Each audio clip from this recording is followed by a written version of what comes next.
Chapter 16, Rat Baiting with Dogs. Klein breathed a sigh of relief, having made it through the encounter with the medium.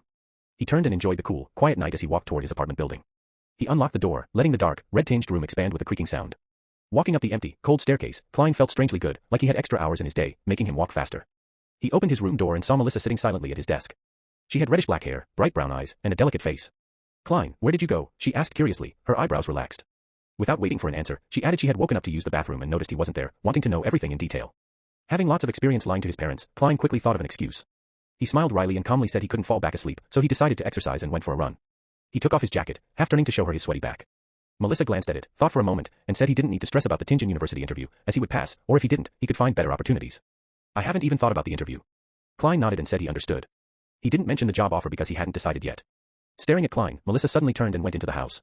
She came back with a tortoise-like object made of gears, rusted iron, and springs. After tightening a spring, she put it on the desk. Ka. Ka. Ka. Dum. Dum. Dum.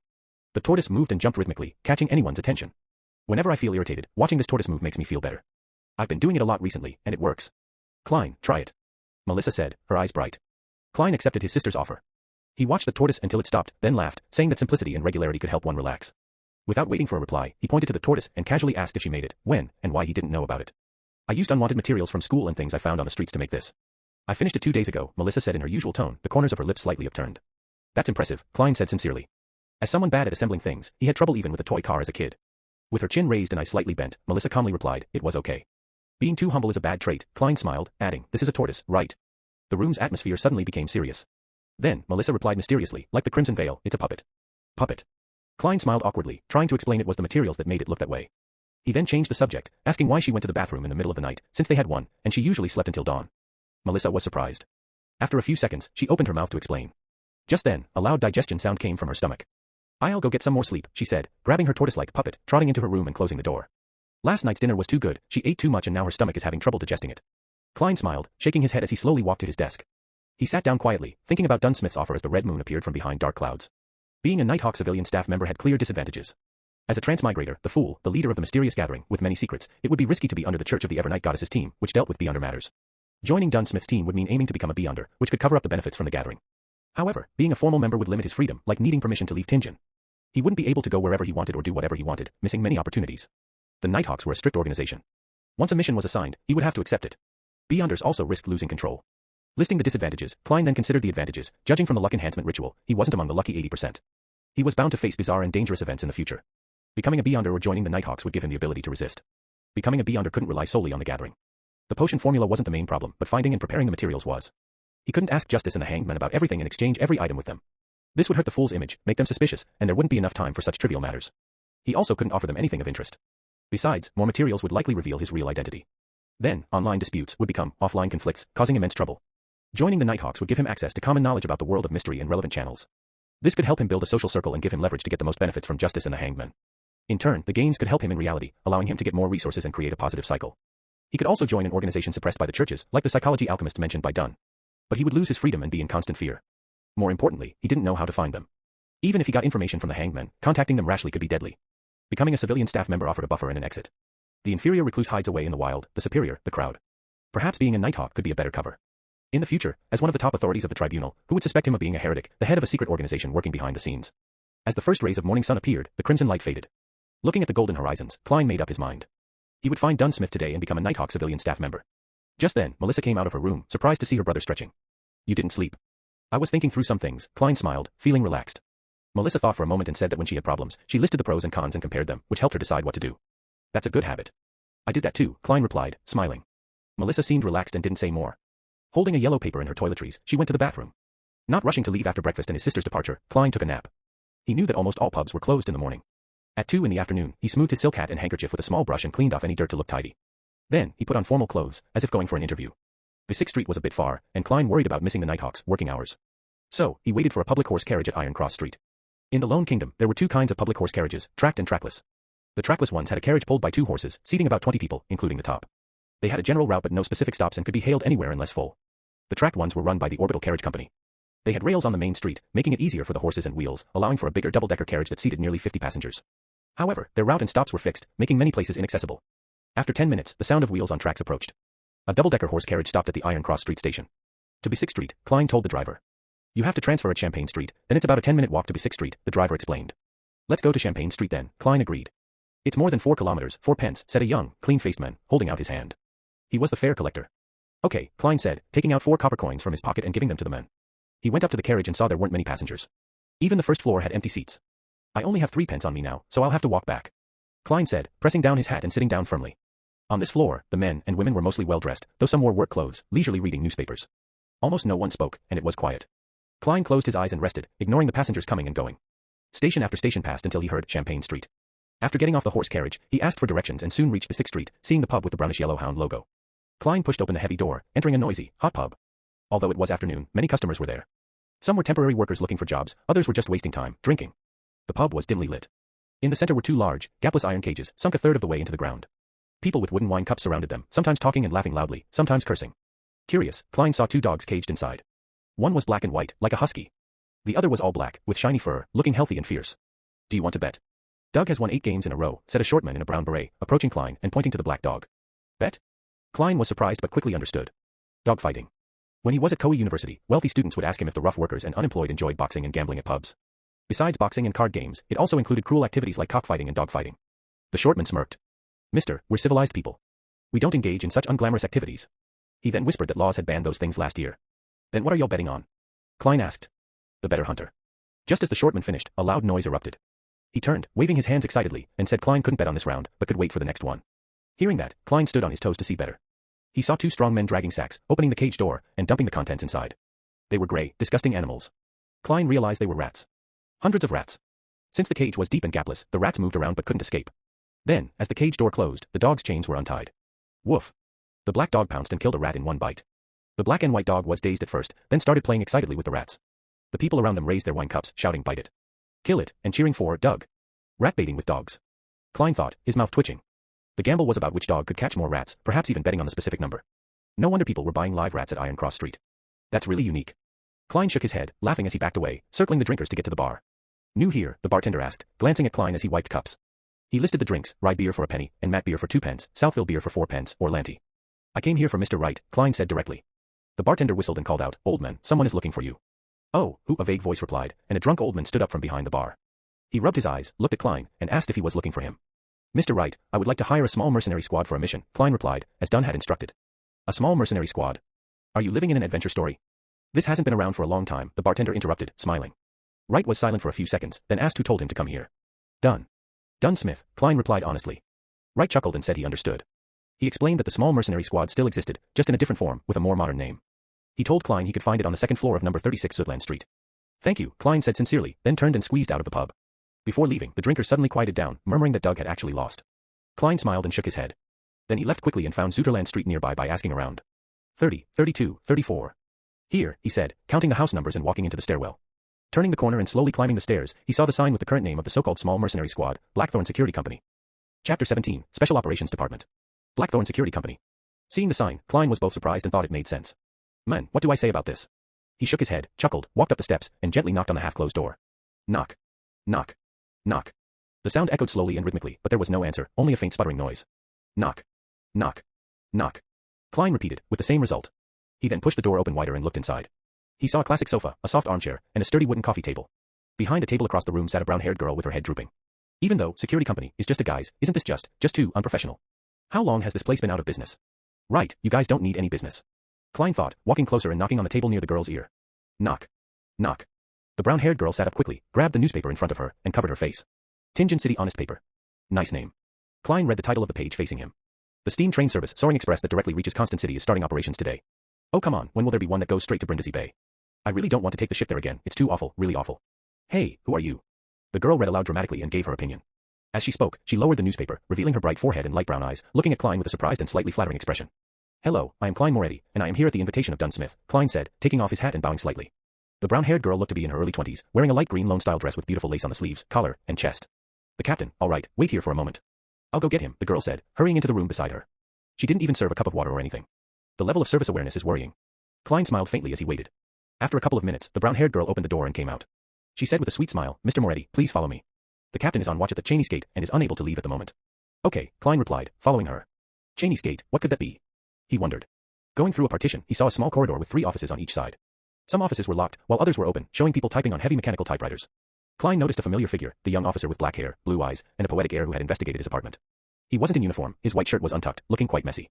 Perhaps he really is a poet. Klein nodded in greeting and received a smile in return. The brown-haired girl opened the left office door at the end of the corridor and pointed inside, cheerfully saying, "We still have to go down a few levels." This office was empty except for a grayish-white stone staircase going downwards. Gas lamps lit both sides of the stairs, their steady glow dispelling the darkness and creating a sense of harmony. The brown-haired girl walked ahead, carefully watching her steps. "Although I walk here often, I am still constantly afraid of falling down, tumbling down like a barrel. You don't know, Leonard did such a silly thing. On his first day as a sleepless, when he hadn't mastered his new powers, he tried to rush down these stairs. And he became a cartwheel. Haha, it was hilarious if you think about it. Oh yes, it was the guy that greeted you just now. This was about 3 years ago. Speaking of which, I have been with the Nighthawks for 5 years, I was only 17 when I joined." The girl watched her steps as she talked. Suddenly, she smacked her forehead. "I forgot to introduce myself. I'm Roseanne. My father was a member of the Nighthawks, who sacrificed himself in an accident 5 years ago. I suppose we are colleagues from now on. Yeah, colleague is the right word, we are not teammates since we are not beyonders. I hope to have the honor, but still it depends on what Mr. Smith has to say," Klein replied, looking around the enclosed space. He felt they were going underground, as dampness seeped from the stone walls, cooling the summer heat. "Don't worry, the fact that you came so far means the captain has agreed. I've always been a little afraid of him, even though he is amiable, a fatherly figure." "I don't know why but I'm still afraid," Roseanne said, her voice soft. Klein joked, "Isn't being afraid of a father normal?" "True," Roseanne said, holding the wall around a bend. As they spoke, they reached a stone-paved floor. It was a long aisle with gas lamps and metal gratings on both walls. Klein and Roseanne's shadows stretched out in the light. Klein noticed a dark sacred emblem, the symbol of the Evernight goddess, a deep black background with sparkling dots clustered around half a crimson moon, every few meters. These emblems didn't seem special, but walking between them gave Klein a sense of peace. Roseanne also stopped talking, unlike her earlier chattiness. Soon, an intersection appeared. Roseanne briefly introduced, "The path to the left will lead to the St. Selena Cathedral, to the right are the armory, storeroom, and archives. And straight ahead is the Cheney's Gate. St. Selena Cathedral. Then, Zootland Street is just behind Red Moonlight Street." Klein was a little stunned. St. Selena Cathedral on Red Moonlight Street was the headquarters of the Church of the Evernight Goddess in Tingen, a sacred place for local followers. Along with the Holy Numerics Cathedral of the Church of the God of Steam and Machinery in the suburbs and the River and Sea Cathedral of the Church of the Lord of Storms in North Tingen, they formed the religious center of Tingen and its surrounding areas. Knowing it wasn't appropriate to ask more, Klein listened silently. They passed the intersection and continued straight. In less than a minute, they saw a black iron split gate carved with 7 sacred emblems. It stood heavy, cold, and imposing, like a giant guarding in the darkness. "Cheney's Gate," Roseanne reminded him, pointing to the room beside them. "Captain is inside. Go on in by yourself." "All right, thank you," Klein replied politely. The room Roseanne indicated was right in front of Cheney's Gate. The windows were open, showing the lit room inside. Klein took a deep breath to calm himself. Knock. Knock. Knock. "Come in," he heard Dunn Smith's deep and friendly voice. Klein gently opened the unlocked door. Inside was only a table and 4 chairs. Dunn Smith, with his receding hairline, wearing the black coat from the previous night and a gold watch chain across his chest, was reading a newspaper leisurely. "Come and have a seat. Have you decided? Are you certain you want to join us?" Dunn smiled and asked, putting down the newspaper. Klein removed his hat, bowed, sat beside the table, and said, "Yes, I am certain." "Then take a look at this deed, heh. People like to call it a contract now," Dunn said, pulling out the table drawer and taking out 2 copies of a contract. There weren't many clauses, and most had been mentioned by Dunn. The emphasis was on the confidentiality clause. Violators would be tried in the tribunal courts of the Church of the Evernight Goddess, not the kingdom's courts, similar to military court-martials. A 5-year contract. £2 and 10 solely for weekly wages, 10 solely as compensation for risk and confidentiality. Klein read through it and answered resolutely, "I've no problem with it." "Then sign it," Dunn said, pointing to a dark red fountain pen and ink. Klein used a piece of scrap paper to test the pen, then took a breath. He signed both contracts with his name, Klein Moretti. Since he didn't have a stamp yet, he used his thumbprint. Dunn received the contract, took out a stamp from the drawer, and stamped the end of the contract and a few key parts. With that done, he stood up and returned the contract with one hand, reaching out to Klein with the other. "Welcome, from now on, you are one of us, and please note that the contract is confidential as well." Klein stood up, took the contract, shook Dunn's hand, and said, "So, I shall be addressing you as captain." "Yes," Dunn's grayish eyes seemed especially deep in the dim light. After shaking hands, they sat down. Klein glanced at the stamp on the contract, Nighthawk Squad, Tingen City, Awa County, Lone Kingdom. "I can't believe you guys would use the name Blackthorn Security Company as a disguise," he laughed. "Actually, we have other signboards," Dunn said, pulling out a piece of paper from the drawer. It was stamped with the City Government and Police Department seals, reading, 7th Unit, Special Operations Department, Awa County Police, Lone Kingdom. The first 4 units are the regular police responsible for general security, like VIP, and key installations protection. Units 5 onwards deal with supernatural incidents in each city. Our unit handles incidents related to followers of the Evernight Goddess in Tingen. If there are different types of followers, we divide the area accordingly. We mainly cover the North, West, and Golden Indus region. Dunn briefly explained, Unit 6, the mandated Punisher Squad under the Church of the Lord of Storms, is in charge of the Pier, East, and South. The University area and suburbs are under Unit 5, the Machinery Hive Mind Squad in Tingen. "Right," Klein said, having no questions. He then laughed. "What happens if someone really comes here because of the Blackthorn Security Company sign and asks for our services? We'll take those requests, why shouldn't we? As long as it doesn't affect our daily operations," Dunn said slowly and humorously. "Any earnings would be considered additional bonuses, so our members are quite willing to take those jobs. Anyway, private detectives have monopolized the market for trivial matters like finding lost pets. So how many people are there in this Nighthawk Squad?" Klein asked, since they were on the topic. "There aren't many supernatural incidents, so there are even fewer beyonders. There are only 6 formal members of the Nighthawks in the entire Tingen City, including me. Heh. As for civilian staff, there are 6 including you." Klein nodded and finally asked the question he was most concerned about. "So, Captain, what do you mean by beyonders losing control? Why does it happen?" Chapter 18, Origin and Cause. Dunn, looking out the window towards Cheney's Gate, took out his pipe and filled it with tobacco and mint leaves. He took a deep breath, his voice becoming reflective. Only at home can I enjoy the beautiful flavors of tobacco mixed with mint leaves without any worries. Klein, do you know about the creation myth? Of course, when I received primary education during Sunday school, we learned to read using the revelation of Evernight. Among them, the Book of Wisdom and the letters from the saints mentioned the myth of creation. Klein recalled the original Klein's memories. The creator awoke from chaos and shattered the darkness, creating the first ray of light. He then fused himself completely into the universe and made up all of existence. His body became the land and stars. One of his eyes became the sun, while the other became the crimson moon. Some of his blood rushed into the seas and rivers, nourishing and nurturing lives. Klein paused, partly because the memories were blurry and partly because the myth was similar to the Chinese myth of Pangu. The imaginations of people from different worlds shared something in common on their myths and legends. Dunn smiled and added, his lungs turned into the elves, his heart turned into the giants, his liver turned into the Trents, his brain turned into the dragons, his kidneys turned into the feather serpents, his hair turned into the phoenixes, his ears turned into the demonic wolves, his mouth and teeth turned into the mutants, and his remaining bodily fluids turned into the sea monsters, of which the essence was Naga. His stomach, his small and large intestines, and the evil parts of his body turned into devils, evil spirits, and various kinds of unknown maleficent existences. His spirit became the eternal blazing sun, the lord of the storms, and the god of knowledge and wisdom. His wisdom gave birth to humanity. That was the first epic, the Chaos Epic. Klein finished for Dunn, finding it funny. As a keyboard folklorist, it was the first time he came into contact with a creation myth that was arranged in such great detail. It was so detailed that almost every prominent race corresponded to a particular body part of the creator. It's like a children's song with children sitting in a row and eating fruit. Furthermore, it was in the canon of the Evernight goddess, as well as the churches of the Lord of Storms and God of Steam and Machinery. This either means that the creation myth is real or hints that the few churches had undergone a long period of strife before compromising before the fifth epoch. Klein frowned and asked, it feels problematic. Why are the eternal blazing sun, Lord of Storms, and God of knowledge and wisdom born directly from the creator's spirit, while the goddess isn't? In the revelation of Evernight, the Evernight goddess only awoke at the end of the second epoch. She, along with the Lord of Storms, eternal blazing sun, and other gods, helped humanity survive the cataclysm, also known as the third epoch. Mother Earth and the god of war appeared then as well. The god of steam and machinery, originally the god of craftsmanship, was born in the fourth epoch. In that sense, the standing among the gods seemed self-evident. The ones who were more ancient was more orthodox. It was extremely clear. This also troubled the believers of the Evernight goddess. Dunn asked, repeat the goddess's full title. Klein tried to recall. The Evernight goddess is nobler than the stars and more eternal than eternity. She is also the Lady of Crimson, the Mother of the Secrets, the Empress of Disaster and Horror, Mistress of Calm and Silence. Thankfully, Klein's mother was a devout believer of the Evernight goddess. When she was still alive, she would recite this every evening at dinner. Even though the memories of the original Klein had fragmented, not all was lost. What does the Lady of Crimson symbolize? Dunn asked. The red moon. Klein understood immediately. Then which part of the creator did the red moon come from? Dunn asked with a smile. A single eye. Klein and Dunn smiled at each other. This was no way less impressive than the Lord of Storms who was formed from a third of the creator's spirit. As for the churches of Mother Earth and the God of War, they likely had similar explanations. However, the god of steam and machinery had been born too late to find a reason, thus, their church had been weak in the past 1,000+ years. It was only with the invention of the steam engine that they seized the opportunity to truly be on par with the other gods. Dunn stroked his pipe. Humanity was born out of the wisdom of the creator, so we have clever and extraordinary brains, but lack other magical powers. However, from the creation myth, we can form a simple but clear conclusion. Everything stems from the same origin. Stems from the same origin. Klein repeated. According to this conclusion, humans who are protected by the gods were able to resist the giants, devils, and the mutants. Gradually, they figured out means to obtain the power of the Beyonders. That is by using the corresponding parts of the evil spirits, dragons, monsters, magical trees, flowers, or crystals and combining them with other materials to form potions. By consuming and absorbing the potion, one will gain different powers.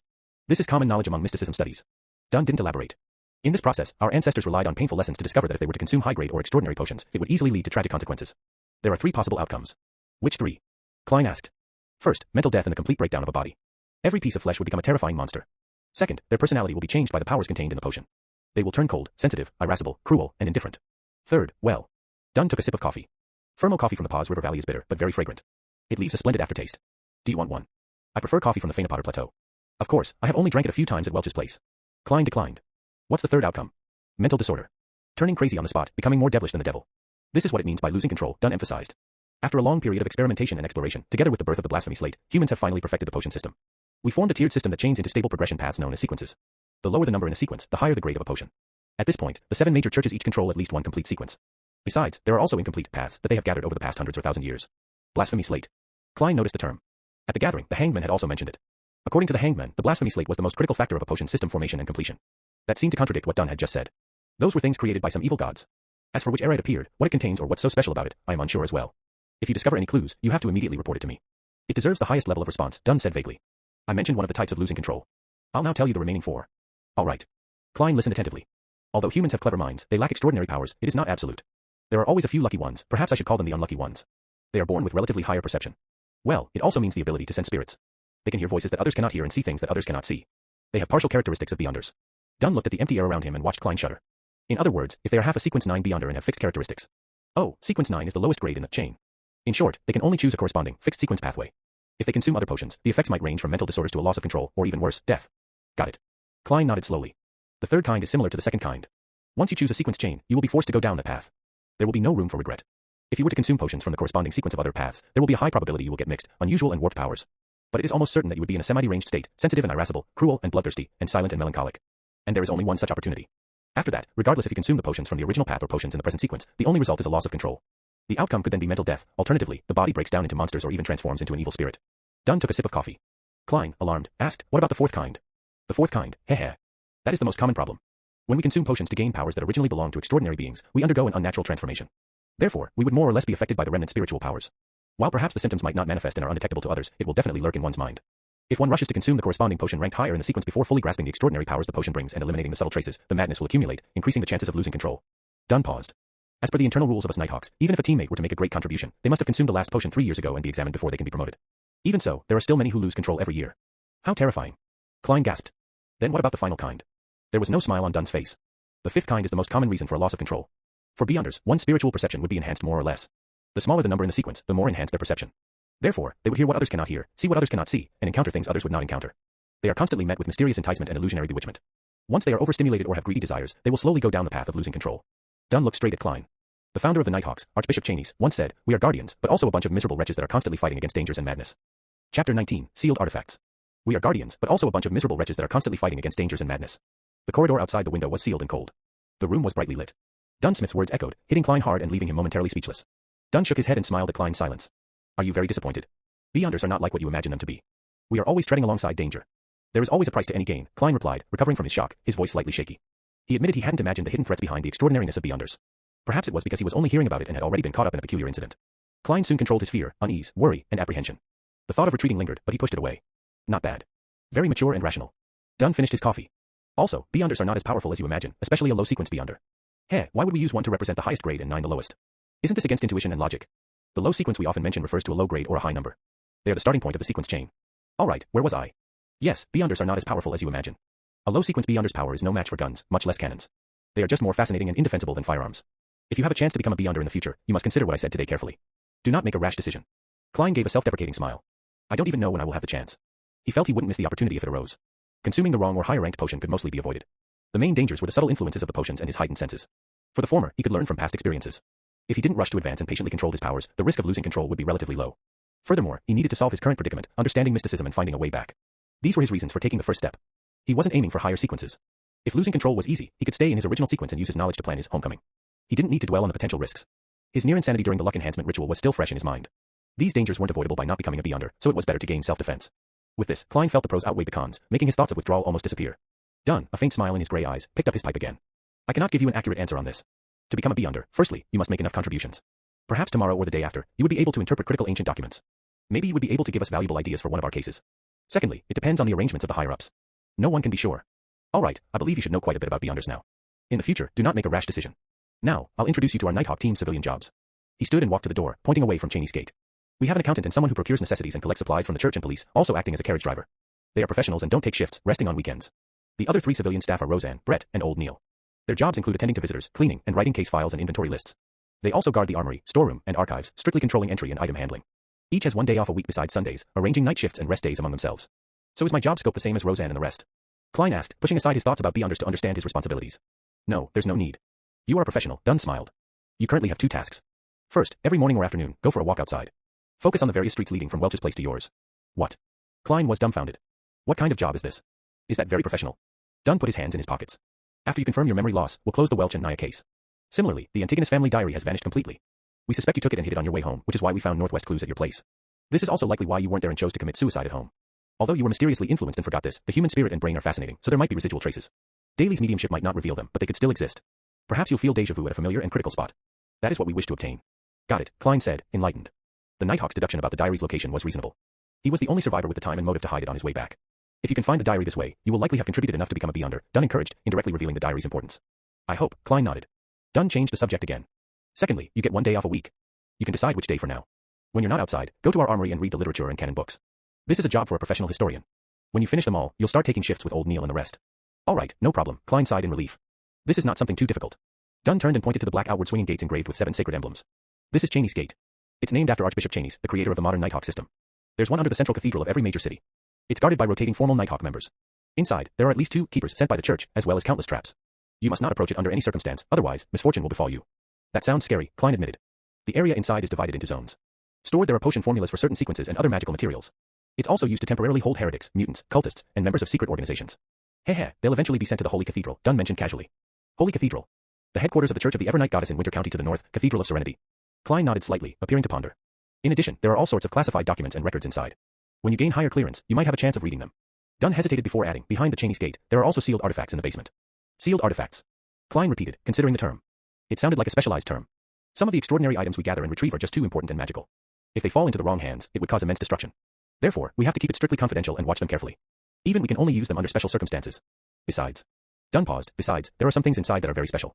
They had certain living characteristics which can entice the keepers. They would influence the surroundings, attempt escape, and cause catastrophic outcomes. They have to be strictly controlled. How fascinating, Klein commented wistfully. The Nighthawk headquarters have categorized these sealed artifacts into 4 grades. Grade 0 represents extremely dangerous. They are of the highest importance and confidentiality. They are not to be inquired, disseminated, described, or spied upon. They can only be sealed in the basement of the Holy Cathedral, Dunn detailed. Grade 1 is highly dangerous. They can be used in limited ways. Their security clearance is limited to diocesan bishops or Nighthawk deacons and above. Central cathedrals in major dioceses like Backlund can store 1 or 2. The rest go to the Holy Cathedral. Grade 2 is dangerous. They can be used with care and moderation.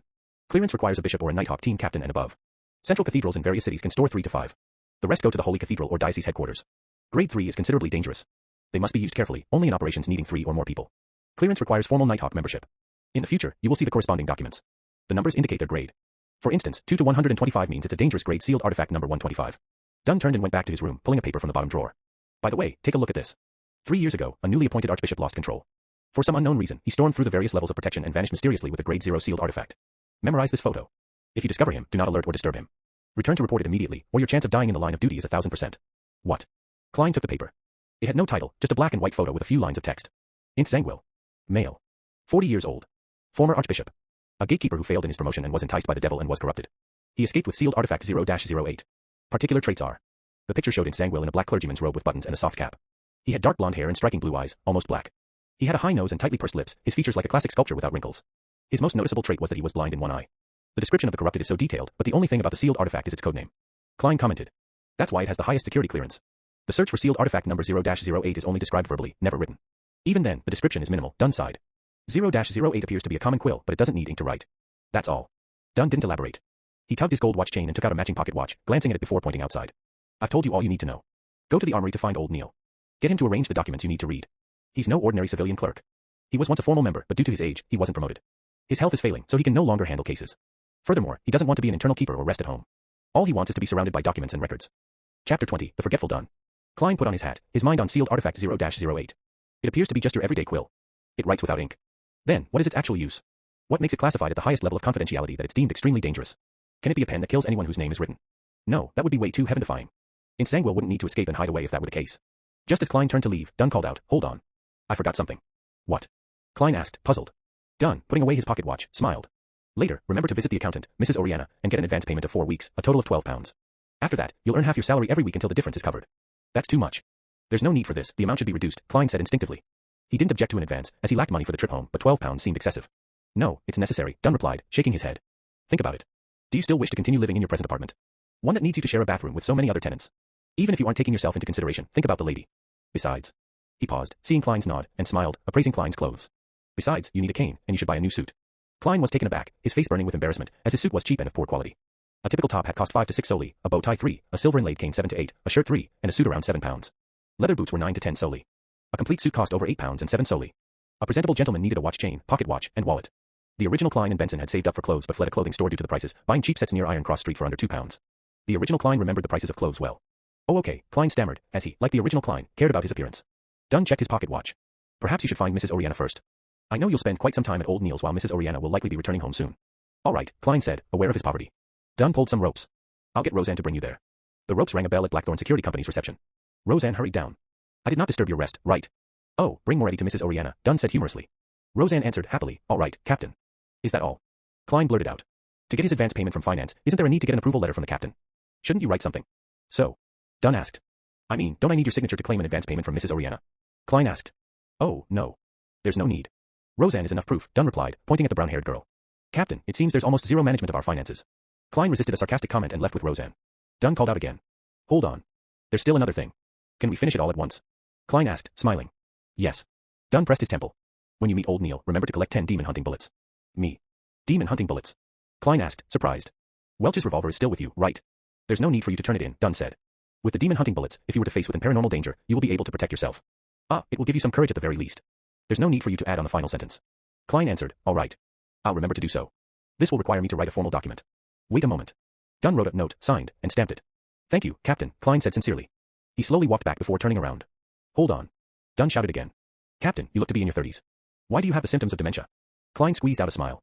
Anything else? I forgot earlier that you are not trained in shooting, so getting demon hunting bullets would be useless. Let's do this, collect 30 normal bullets every day. Take the opportunity when you are out to go to the street corner, the underground shooting range at number 3 Zutland Street. Most of it belongs to the police department, but there is one that is specially for us Nighthawks. Oh, right, you also need to get a badge from old Neil. Otherwise, you won't be able to enter the shooting range. Dunn smacked his forehead and revised the note, stamping it again. A good marksman is produced by expending bullets. Do not think lightly of it. Dunn handed back the note. Got it, Klein said, wanting to visit the shooting range that day. He took 2 steps before carefully turning halfway. Captain, is there anything else? No, Dunn nodded firmly. Klein sighed in relief and left. While walking, he had the strong urge to turn around to ask another, are you sure there's nothing else? He resisted and left the keeper room. Captain has always been this way. He often forgets things, Roseanne said softly, even my granny has a better memory than him. Of course, he only forgets the trivial stuff. Yeah, trivial stuff. Klein, I'll call you Klein in the future. Mrs. Oriana is a very affable person. It is easy to hit it off with her. Her father is a watchsmith with excellent skill. As Klein listened to Roseanne, he returned to the upper floor and found Mrs. Oriana in the far office on the right.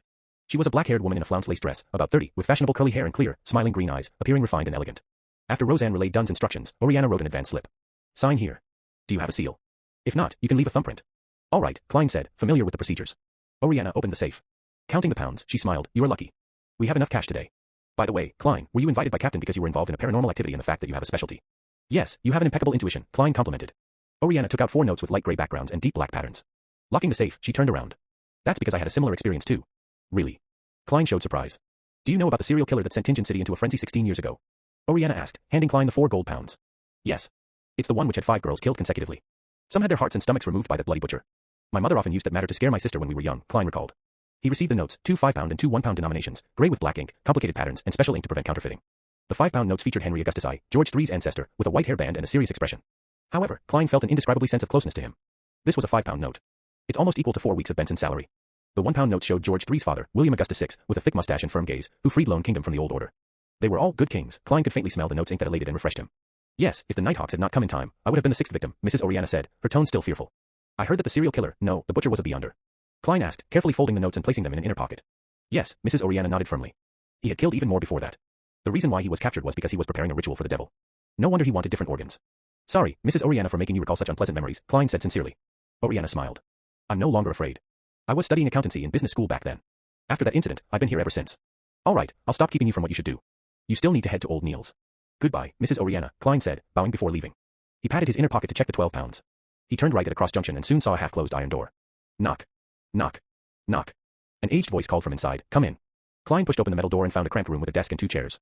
Behind the desk, a hoary elder in a black robe was reading yellowed pages by gaslight. He looked up. Are you Klein Moretti? Roseanne said you were very polite when she came over a while ago. Miss Roseanne is really a friendly person. Good afternoon, Mr. Neil, Klein said, removing his hat. Have a seat, Neil said, pointing to a silver tin can with flowery patterns. Would you like a cup of hand-ground coffee? His eyes and mouth were deeply wrinkled, and his dark red pupils were slightly turbid. It doesn't seem like you drink coffee. Klein noticed Neil's water-filled cup. Haha, it's a habit of mine. I do not drink coffee after 3 in the afternoon, Neil explained. Why? Klein asked. Neil looked into Klein's eyes. I'm afraid that it would affect my sleep at night. It will make me hear the murmurings of the unknown existence. Klein was speechless and changed the subject. Mr. Neil, what documents and books should I read? He took out Dunn's note. Anything that has to do with history, or are complicated and incomplete. To be honest, I have always been trying to learn, but all I can achieve is a rudimentary grasp. It's just too troublesome for the other material, such as people's diaries, contemporary books, epitaphs, etc. Neil lamented. For example, the things I have here require more detailed historical records to determine the exact content. Why? Klein asked, confused. Neil pointed to some yellowed pages. These are from Roselle Gustav's lost diary before his death. In order to keep things secret, he used strange symbols he invented to take records. Emperor Roselle. The Transmigration Senior. Klein listened attentively. Many people believe that he did not truly die, but instead became a hidden god. Therefore, cults which revere him have always been holding various rituals to attempt at gaining power. We will occasionally encounter such incidents and obtain a few original or duplicated copies of the diary, Neil said, shaking his head. Till date, no one has been able to decipher the special symbol's true meaning. Therefore, the Holy Cathedral has permitted us to keep copies for research, hoping that it would bring them a pleasant surprise. Neil smiled smugly. I have already deciphered a few symbols and have confirmed that they represent numbers. Look at what I discovered. It's actually a diary. Yes, I wish to use history from different periods, especially events that revolved around the emperor. By comparing those records to the ones written in the diary for the corresponding day, I can try to interpret more of the symbols. That's the mind of a genius, right? The old gentleman looked at Klein with bright eyes. Klein nodded. Yes. Haha, you can also take a look at it. Tomorrow, you will have to help me with this diary. Neil pushed the pages towards Klein. Klein turned them around and was stunned. Although the symbols were terribly copied, looking a little distorted, there was no mistaking them. This was because they were words he was most familiar with. Chinese. And it's F*** King simplified Chinese.